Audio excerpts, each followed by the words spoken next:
বিসমিল্লাহির রহমানির রহিম।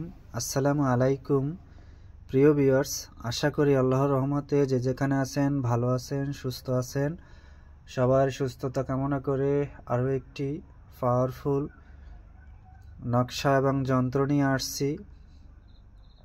খুবই পাওয়ারফুল ভিডিও হবে, আশা করব সবাই শুরু থেকে শেষ পর্যন্ত দেখবেন। অবশ্যই চ্যানেলটি সাবস্ক্রাইব করবেন, লাইক কমেন্ট করবেন। ইনশাআল্লাহ ভালো ভালো ভিডিও দেওয়ার ইনশাআল্লাহ চেষ্টা করব, সবাই দোয়া করবেন। আর অবশ্যই ভিডিও শুরু থেকে শেষ পর্যন্ত দেখবেন। যদি আপনার ভালো লাগে, না হলে স্কিপ করে বেরিয়ে যাবেন, তাতে কোনো দাবি নেই। আজকে টপিকটা হলো শত্রুকে জিসি মাংসা চালান। এই চালানটা যদি শত্রুকে করতে পারেন, বান মারা আর এই চালান করা একই সমান ভ্যালু। যদি শত্রুকে চালান করতে পারেন, চালান সব বাকি শব্দগুলো আমি ভাঙাইলাম না। এই চালান যদি আপনি শত্রুকে মারতে পারেন, শত্রু যত বড় কঠিন হোক, অনেক সময় আছে এখনকার এই কলিযুগে শত্রুর যন্ত্রণায়, শত্রুর দাপটে মানুষ এত অসহায় হয়ে থাকে যা বলার বাহিরে। যদি সেরকম শত্রু হয়ে থাকে, আপনি একসঙ্গে 10 জনকেও দিতে পারবেন, 20 জনকেও দিতে পারবেন। এই চালানের 15টা নিয়ম আছে। একটা নিয়ম আজকে বলে দেব, বাকি নিয়মগুলো যদি কেউর প্রয়োজন হয় অবশ্যই হোয়াটসঅ্যাপ নাম্বারে যোগাযোগ করবেন। ইউটিউবে কমেন্ট করবেন না, হোয়াটসঅ্যাপ নাম্বার দেয়া থাকবে, সেই নাম্বারে যোগাযোগ করবেন আপনারা। নিয়মটা শুনেন। শত্রুকে চালান দিবেন। ভিডিও একটু বড় হতে পারে, অবশ্যই শুরু থেকে শেষ পর্যন্ত দেখবেন, সবার কাছে অনুরোধ। এই চালান আপনি দেওয়ার আগে অমাবস্যায় দিতে হবে। অমাবস্যার একদিন আগের থেকে আপনি নিরামিষ খাবেন। আর অবশ্যই এই নকশা লেখার আগে মাথাটা ভালো করে, যে ধর্মের হন, মাথাটা ভালো করে গামছা দিয়ে ঢেকে নেবেন। আর চালানের নকশা লেখা কিন্তু এই সময় কিন্তু কাল সময় আপনি রাত্রে লিখবেন 11টা থেকে 12টার মধ্যে।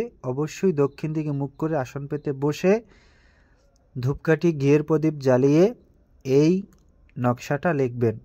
এই যন্ত্রটি অমাবস্যার সময় শ্মশানের কলসি ভাঙা অনেকগুলো পাওয়া যায়, সেই কলসির চারার উপরে লোহার কলম দিয়ে এই নকশাটা আঁকবেন। একে আপনি মুসলিম যদি হয়ে থাকেন, যদি আপনি গুরু দীক্ষা না নিয়ে থাকেন, তাহলে দুরূদ শরীফ পড়বেন 108 বার, দুরূদ ইব্রাহিম।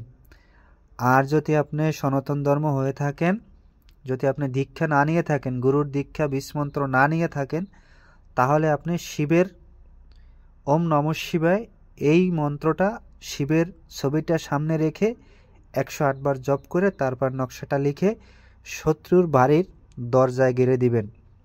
শত্রুর বাড়ির দরজায় গেড়ে দেবেন। বাসার সামনে যদি গেড়তে পারেন তা সবচেয়ে ভালো হয়, আর না হলে শত্রুর বাড়ির দরজায় গেড়ে দিবেন।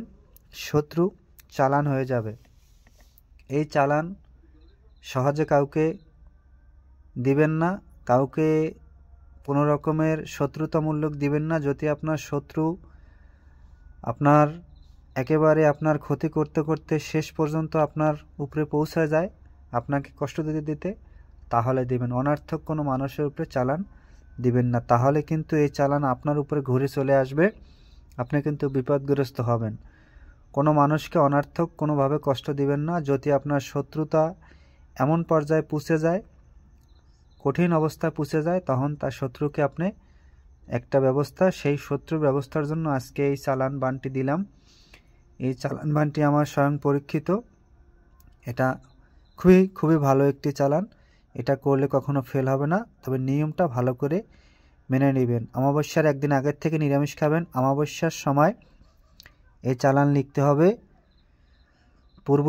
দক্ষিণ দিকে মুখ করে বসে ঘির প্রদীপ ধূপকাঠি জ্বালিয়ে শ্মশানের কলসি ভাঙা চারায় এই চালান লিখে শত্রুর বাড়ির দরজা অথবা গেটের সামনে গেড়ে দিবেন। তাহলে চালান শত্রুকে দেয়া হয়ে যাবে, লেগে যাবে। আশা করি সবাই বুঝতে পারছেন। সবাই ভালো থাকবেন, সুস্থ থাকবেন, আর বুঝে শুনে এই চালান কাজটি করবেন।